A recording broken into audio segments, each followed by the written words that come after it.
Hi, I'm Rocco, and we're outside the house of John F. Ryan IV, better known to his fans as Johnny Ryan. He's the creator of Angry Youth Comics, Blucky Yuccarella, Prison Pit, and for the last 10 years he's drawn the back page of Vice magazine, which has featured some of the most grotesque, funniest, offensive, and downright mean stuff we've ever printed.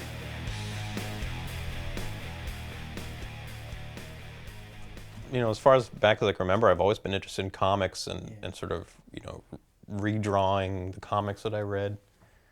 It started with just the newspaper comics and then moved on to Mad Magazine and then superhero comics and then eventually, Crumb and alternative comics like that. And I can even remember like getting in trouble in school, like the teacher seeing me draw like asses and tits in my notebook like in second grade, and I was sort of confused. Like I was just trying to do some comedy here. And like, what were your favorite like superhero comics back then? Spider-Man, Hulk, X-Men, usual. I was strictly a Marvel guy, and I had brand loyalty, and I don't know. DC also just always seemed hokey to me. And it wasn't until like Frank Miller came along and sort of redefined all that stuff and made that stuff more adult that I kind of became more interested in it. It wasn't until later on high school where I kind of started to delve more into the Crumb stuff. And rumor has it that Crumb is not a huge fan of yours. He's a big inspiration on me in my career, but he also seems like he's kind of a dick. So those guys from the 60s, the underground guys, especially Crumb, that's why that was such a big influence on me to see, because like the stuff that they were doing then, they wouldn't, it's just interesting that they would not be able to get away with that stuff today. Like I don't see them being able to do, Crumb being able to do, Wild Man Sam's Pure Nigger Hearts cartoon, or even like any of those Angel Food McSpade type comics, without some kind of, he's not going to be able to get that in Vice magazine. Like I couldn't do something like that and get it into Vice. But that's interesting because a lot of that kind of came out of censorship in a way with the comics code, and they. Well, I mean, they were all doing their own thing. Yeah.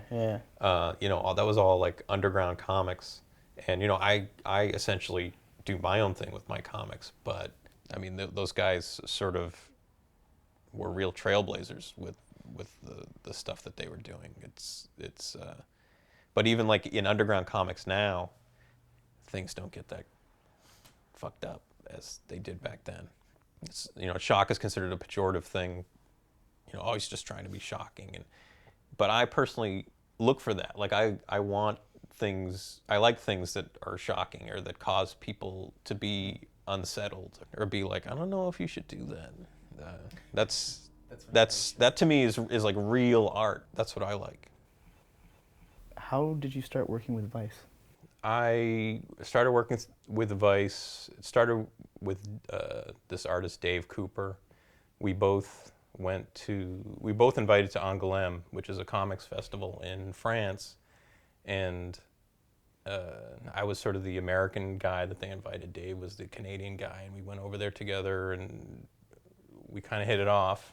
So when we got back, Dave showed my stuff to Vice, and they liked it. So they had a back page of comics, which included Kaz and Jeff Royston and some other people, and they wanted to include me in there. So it was like several different artists at the time. And then eventually they were just like, hey, we just want to give you your own page. And at the time, I don't think I was really taking it very seriously, because it was just like $25 for a month, and I was just like, whatever, okay. And so when they offered me like a little bit more money to do a back page, and I was like, okay. But I still really wasn't too interested. I was kind of just shitting something out as fast as I could. It really wasn't until they started posting them online and I started to see the horrible comments that I would get, and it kind of made me want to pick up the pace a bit. There was an edict laid down of, what I was and was not allowed to do. You know, they would say, you can't do, you know, no swastikas, no racist stuff, and no hard-ons, and no split beavers. No split beavers. Yeah. So that kind of limited me. So I had to sort of work around that. And it kind of got really difficult when I was doing the gag panels, because there was like a long period of time where I was doing the gag panels, and there would be months where I would get an email saying like, okay, we can't run X gag panel, and we can't run this one or that one for whatever reason. I kind of stopped doing gags mostly because of that. Yeah. And in a way that is, because there's certain, I mean, you can almost like go through the different stages of my work. Yeah. Because I started out doing kind of like these shitty sort of, these bullshit like little full-page Blecky strips. And then I moved into doing gags, and then I started to move away from gags and to do just like the full-on stories, like one-page stories. And my stuff started to get like a lot more violent, because I would find that they had less of a problem if I got like weird and violent than if I was doing stuff about like, you know, boners and... Just like TV, right? Kind of. But now, you know, we've gone through a few phases, the parade, and now we're in Prison Pit, which you're working on book 4 right now. This is Prison Pit 4. How far? Page 45. Only 65 more pages to go. I usually start like a couple months after I finish the last one. Okay. So I don't know. I feel like I'm always working. I never fucking get a break. I still want to do at least 6 books in total before I wrap it up. Your stuff's appeared in Mad. It's appeared in Vice. That's it. Oh, Vice. Nickelodeon. I know Nickelodeon too. What was it like working for them specifically? Nickelodeon was great. Yeah. Chris Duffy was my editor over there, the art director or whatever, and he knew comics. He's a comics fan. My adult stuff and the stuff that I do for kids are similar in that they just kind of have that kind of crazy nonsense vibe to it. It's just sort of the elements are changed, and you know, it's not so many cocks and pussies in the kid stuff. I don't know. I guess that kind of feeds into a question of like, what's offensive and people getting upset over some of your work. And I think that all has to do with like children, really, at the end of the day, because that's all anybody's worried about is like getting the kids, like corrupting them before their time.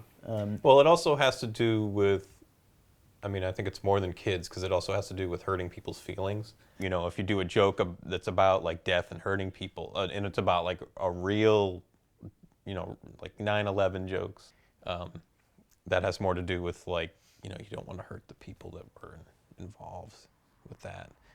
Maybe the most offensive thing, and maybe the most, one of the greatest things I think I've ever done is the Soft 9/11 piece, which is sort of a collaboration with my wife.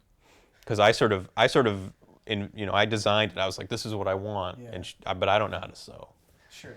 So she had to sort of do that stuff. But when she finished it, I was just like, this is brilliant. This should be like in a fucking museum. But when I put it online, the reaction was, it varied between, this is the most amazing thing I've ever seen. Will you make me one? I want one. To, I hope you fucking die in a fire and your screams of pain are thought to be laughs by your neighbors, like your neighbors think that you're laughing instead of screaming. Just like they were wishing me, like you'd think you would have thought that I flew the plane into the building, like the rage, the amount of rage that people were throwing at me. Some of the greatest moments I have when I'm working is when I come up with an idea that's like, if I do this, people are going to be fucking pissed. and that's what makes it kind of fun, to have that kind of, I guess it's like a rush of power.